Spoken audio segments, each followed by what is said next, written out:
Oi gente, tudo bem com vocês? Eu espero que esteja tudo ótimo.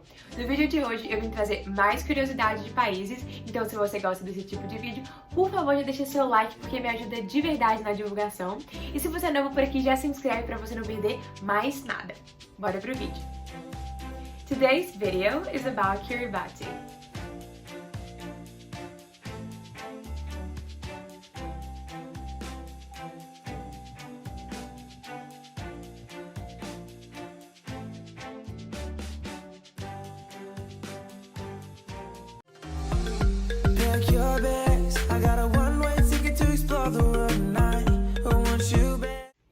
Hoje nós vamos falar sobre esse lindo país que se localiza na Oceania e que eu tenho certeza que tem várias curiosidades sobre ele que você não sabe. Então bora lá! O país tem duas línguas oficiais, o inglês e o gilbertês. Não é a língua que o Gilberto do BBB fala. Por que a língua deles chama gilbertês? Vou explicar para vocês, mas primeiramente vocês precisam entender a estrutura da ilha. Kiribati é formado por 33 ilhas e elas são divididas em 3 grupos principais. As ilhas Line, Phoenix e Gilbert. As ilhas Gilbert são as mais populosas, cerca de 90% das pessoas moram lá. E aí acabou que a região ficou conhecida como Ilhas Gilbert no começo. Esse nome foi dado por um explorador russo chamado Adam Johann em homenagem ao capitão Thomas Gilbert, que junto com o navegador John Marshall foram os primeiros europeus a descobrir as Ilhas Gilbert em 1788. E aí, como aquelas ilhas chamavam Gilbert, eles chegaram lá e as pessoas começavam a falar o idioma para eles, que eles não conheciam, e eles pensavam, gente, se essa ilha chama Gilbert, então eles falam Gilbertese, né? Que em português ficou Gilbertês. Eles deram um nome super criativo para o idioma. E aí, gente, obviamente Gilbert é uma pronúncia extremamente inglesa, que não se adaptou ao idioma local, que é o famoso gilbertês. Então, a escrita de Gilbert em gilbertês é Kiribati. Deu para entender? Então, a tradução da palavra Kiribati é Gilbert, que é o nome do navegador que descobriu a ilha. Mas aí vamos para um fato que é uma observação. TI em gilbertês tem som de S. Então, se a gente for falar corretamente, o país não chama Kiribati, chama Kiribati. É o jeito que eles pronunciam. Gente, só um detalhe que eu esqueci de falar, eu vou pronunciar Kirimati e Kiribati porque a gente tá falando em português, não estou falando em gilbertês. Fechou? Obrigada. Das 33 ilhas de Kiribati, 12 não são habitadas por seres humanos. Ainda falando das ilhas, das 33, 32 são atóis de coral. Mas o que é isso? Um atol é uma ilha oceânica em forma de anel com estrutura coralínea e de outros invertebrados, constituindo em seu interior uma lagoa sem nenhuma aparente conexão com as rochas da crosta. Um atol começa pela formação de um recife costeiro de corais ao redor de uma ilha vulcânica. Então, basicamente, é uma ilha em forma de anel, porque ela tem um buraco no meio, que é uma lagoa, que é de água que as pessoas podem utilizar, de água doce. Inclusive, se vocês pesquisarem Kiribati no mapa e verem as ilhazinhas do país, vocês vão ver que todas têm buracos no meio e só tem uma ilha que ela é completamente preenchida, de resto todas são atóis mesmo, é bem legal de ver. Essas 33 ilhas são espalhadas numa área de 3,5 milhões de quilômetros quadrados. E isso faz com que o Kiribati seja o único país do mundo que está localizado nos 4 hemisférios do planeta, norte, sul, leste e oeste. Ainda falando da localização, eles são o primeiro país do mundo a receber o Ano Novo, porque eles têm o fuso horário mais adiantado do planeta. Eles têm o GMT mais 14, enquanto a gente aqui no Brasil, no horário de Brasília, tem menos 3. Ou seja, são 17 horas que eles estão no futuro da gente. Devido à escassez de recursos naturais, o Kiribati é um dos países mais pobres do mundo. Por ser um país formado por ilhas pequenas e atóis de coral, é muito difícil desenvolver uma agricultura muito grande, sabe, e de exportação, porque o solo é bem pobre. O que eles conseguem exportar é óbvio que são os peixes, né, por motivos óbvios. Mas mesmo assim, isso não dá tanto dinheiro para o país, né? E é por isso que eles têm o terceiro menor PIB, Produto Interno Bruto, do planeta. E aí, dessa forma, eles dependem constantemente de ajuda de programas de assistência financeira de organismos internacionais. Eles dependem muito do turismo também, que representa 20% da sua economia. Então, se você quer ajudar Kiribati, vai fazer turismo lá. Quem dera fosse fácil assim, né? Ainda nessa questão, e por ser um dos países menos desenvolvidos do mundo, 80% da sua população vive da pesca de subsistência e de agricultura, mas assim, pequenas plantações mesmo, só do básico, já que eles não têm estrutura suficiente para poder exportar aquilo. Uma das ilhas do país, que se chama Kirimati, ou Kirimas, ela já foi utilizada para testes de armas nucleares. É sério. Essa ilha é o maior atol de coral no mundo, com uma área de 388 quilômetros quadrados. Entre maio de 1957 e setembro de 1958, o governo britânico testou 9 armas termonucleares em Kirimati pela Operação Grapple. E em 1962, o Reino Unido cooperou com os Estados Unidos na Operação Dominique.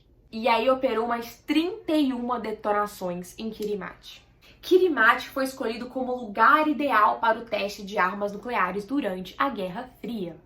Os oficiais militares descreviam constantemente que Kirimati era uma área que não era boa para ser habitada, então que não tinha problema explodir bomba lá. Porém, isso não era verdade. Na melhor das hipóteses, eles tiravam as pessoas das casas para poder testar as bombas e depois devolviam elas lá, mas muitas vezes nem isso, eles testavam em áreas da ilha e deixavam as pessoas lá mesmo, deixando elas serem expostas a essa radiação. E aí, gente, eu li uma entrevista no site The Conversation com algumas pessoas de Kiribati que viveram essa época e tem alguns relatos muito pesados, sabe?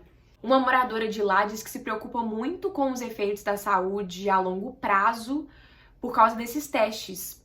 E uma coisa que ela disse muito importante é que nunca teve compensação nem financeira para esses moradores. Eles simplesmente foram expostos a uma radiação extremamente perigosa e simplesmente nunca teve uma indenização nem nada do tipo. Eles simplesmente tiveram que viver com essas consequências. E aí eles se preocupam muito em desenvolver câncer ou coisas do tipo. E aí teve uma outra que disse também que ela conheceu 2 pessoas que nasceram durante esse período e que tiveram defeitos de nascimento por causa disso. Essa entrevista foi com cerca de 14 pessoas da ilha de Kirimati e todas elas têm lembranças extremamente confusas e assustadoras desses dias.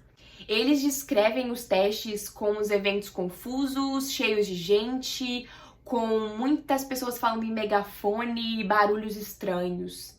Uma das entrevistadas tinha 11 anos na época dos testes e ela dizia como que aconteceu, ela contou como aconteceu, que era meia-noite e chegaram os oficiais militares britânicos, começaram a tirar as pessoas da casa e falaram, ó, precisamos de vocês saírem daqui rapidinho, porque a gente vai fazer um teste aqui.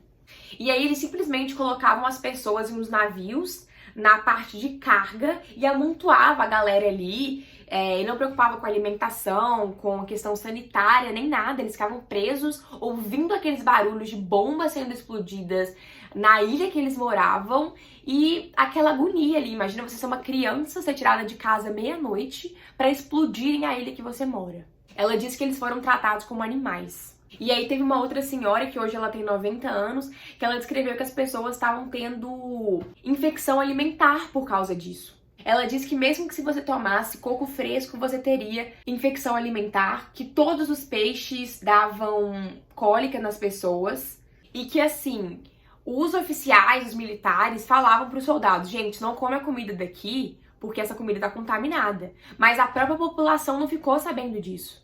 A população achava que estava tudo bem, continuava a comer e tinha esses problemas, mas também não era nem questão de saber ou não que estava contaminada. Eles não tinham outra escolha a comer a comida da ilha. Então é um fato muito triste mesmo que até hoje não tem nada, compensação, indenização, e eles sofrem os danos ainda. A cultura tem uma importância muito grande na vida das pessoas do Kiribati. Eles valorizam e respeitam muito os mais velhos e todas as tradições que vêm de geração em geração. É um país bem conservador, se a gente for olhar. E eu diria que conservador até demais, indo para o próximo fato. As noivas têm que passar por teste de virgindade no Kiribati.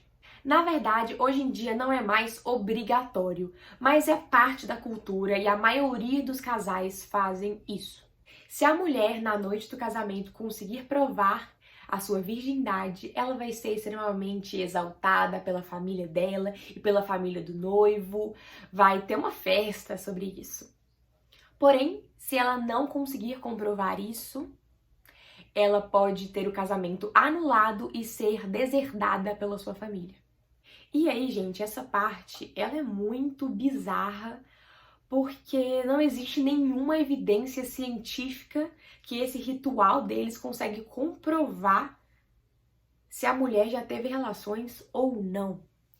Mas basicamente a mulher vai pro quarto com as familiares do noivo para fazerem esse tipo de teste. E pelo que eu li nesse teste, o resultado positivo é se o pano que eles levam pro quarto sai com sangue. E aí eu não sei como que eles chegam nesse resultado, mas é assim que funciona. E aí, se realmente sair esse sangue nesse teste que eles fazem, eles saem todos felizes do quarto, mostrando o pano cheio de sangue para as pessoas. E não só isso, eles saem numa carreata pela cidade, mostrando o pano para a vila inteira, para a ilha inteira. E aí, isso é chamado a cerimônia do pano vermelho, que é algo extremamente tradicional no país. Como vocês puderam ver na thumbnail, eu falei que o Kiribati é um país que está desaparecendo do mapa e isso não é brincadeira, não é exagero. Os cientistas dizem que aproximadamente daqui menos de 50 anos esse país pode não mais existir. Esse processo de desaparecimento se deve ao aquecimento global e às mudanças climáticas.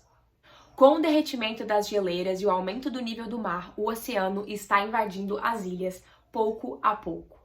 Uma prova disso é que em 1999, duas ilhas pequenas inabitadas do Kiribati foram completamente imergidas pelo mar, elas simplesmente desapareceram. E o problema não é só desaparecer, porque isso ainda vai demorar algumas décadas. O problema é a invasão do mar nos aquíferos e nas lagoas, que são as fontes de água doce da população. E a partir do momento que ocorrer a salinização dessas águas, as ilhas se tornarão inabitáveis. E é exatamente por isso que o país comprou 6.000 acres de terra no país Fiji pelo valor de 8,77 milhões de dólares em 2014 para poder realocar sua população quando isso acontecer. Eles já estão pensando no futuro. E aí, gente, para vocês verem como que o país é extremamente baixo, que a água com certeza vai conseguir engolir o país por inteiro, o ponto mais alto de Kiribati tem apenas míseros 81 metros acima do nível do mar. Vamos falar agora sobre a bandeira do Kiribati. Vou deixar ela aí para vocês.